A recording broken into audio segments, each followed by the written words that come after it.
को जेन्जी आन्दोलनकै बेला देशको प्रधानमन्त्रीमै दाबी गर्न धरानबाट काठमाडौँ आइपुगेका हर्कले पार्टी खोले, चुनाव जिते, उनको श्रम संस्कृति पार्टी राष्ट्रिय दल नै बन्यो। तर उनको छवि जातीय, धर्म विशेष र मुडेबलभन्दा माथि उठ्न सकेन।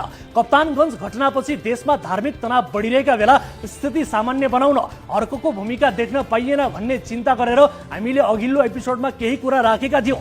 त्यसको जवाफमा हिजो अध्यक्ष साम्पाङले 9.5 मिनेटको भिडियो फेसबुकमा राख्नु भएको छ, जसमा 5 पटक चाहिँ हामी कसैबाट परिचालित, कसैबाट पैसा लिएको भन्ने कुरा गर्नुभएको छ। अनि 5 पटक मेरो इन्टरभ्यू लिन आउनु, मैले दिएको जवाफले तिम्रो पत्रकारिता सकिन्छ भन्नुभएको छ। एकपटक उहाँको कुरा छोटोमा सुनिहालौँ। यो वीरेन्द्र जैरू कि फैरू भन्ने मान्छेलाई म यो भन्न चाहन्छु। र यो मान्छेले यत्रो ठुलो गफ गर्दाखेरि एउटा इन्टरभ्यू गरेर मेरो लिनु नि हो, होइन? इन्टरभ्यू मेरो लिनु, कसले कति दिएर, होइन, भरण पोषण के गरेर चाहिँ साथीले यस्तो गीत गाएको हो।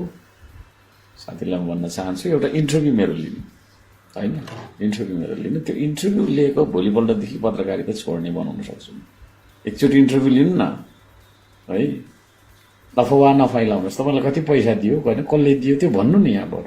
एउटा मेरो इन्टरभ्यू लिनु, ओके? सक्नुहुन्छ भने एउटा इन्टरभ्यू लिनु। कति पैसा पाउनुहुन्छ यस्तो बोलेर? एउटा इन्टरभ्यू मेरो लिनु, होइन? लाइभ गरौँ, त्यसको भोलिपल्टदेखि पत्रकारिता गर्नु तपाईँले गाह्रो हुन्छ।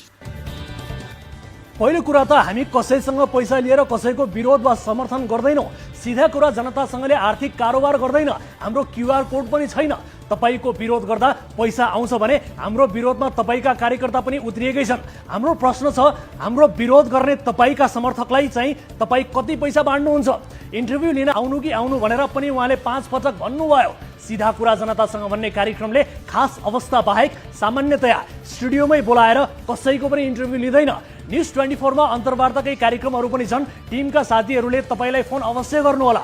अब रह्यो कुरा तपाईको जवाफले पत्रकारिता सकिने, यसमा हामीलाई कुनै चिन्ता छैन। एउटा पत्रकार, एउटा सञ्चार माध्यम बन्द नै भए पनि फरक पर्दैन, अर्को खुल्छ। तर देश र जनताको भाग्य भविष्य बन्द हुन भएन। एउटा पत्रकार बिग्रे, एउटा क्षेत्रमा अलिकति धक्का लाग्छ, तर एउटा दल, एउटा नेता बिग्रिँदा हजारौं निर्दोष नेपालीको बलि चढेको तपाईँ हाम्रो आँखा अगाडि नै छ। सोझा सिधा जनताले नेताको विश्वास गर्छन्। उनीहरूले भने बमोजिम मर्न र मार्न तयार हुन्छन्। अन्तिममा त्यस्तो डेडिकेसन भएका कार्यकर्ताको हालत के हुन्छ? अनि जनता भड्काउने नेताहरूको शान शौकत कस्तो भयो? यो कुरा हामीलाई जति तपाईलाई पनि थाहा नै होला। अध्यक्ष साम्पाङले संसदमा प्रश्नमाथि प्रश्न राख्नुहुन्छ, ठिकै छ, किनभने यो लोकतन्त्र हो। यसै कारण हामी पनि तपाईहरूमाथि अझै निर्मम, अझै घातक प्रश्न उठाउँछौँ। यही कार्यक्रमका संस्थापक रवि लामिछानेले राजनीति सुरु गरेपछि उहाँलाई त हामीले बाँकी राखेका छैनौँ भने तपाईलाई मात्र कसरी आरक्षण दिन सक्छौँ? रवि र बालेनबारे हामीले गरेको टिप्पणीको भिडियो तपाईँ स्वयंले फेसबुकमा सेयर पनि गर्नुभएको थियो, अहिले नामै बिर्सिनु भएछ। सारमा कुरा के हो भने हामीले प्रश्न उठायौँ, तपाईँले पास मार्क मात्रै भए पनि आउने प्रश्नहरू छानेर जवाब दिनुभयो। तैपनि दिनुभयो, ठिकै छ। अध्यक्षज्यूलाई हाम्रो फेरि पनि सुझाव र आग्रह छ, श्रम संस्कृति राष्ट्रिय दल हो भने यसका नेता कार्यकर्तामा पनि राष्ट्रिय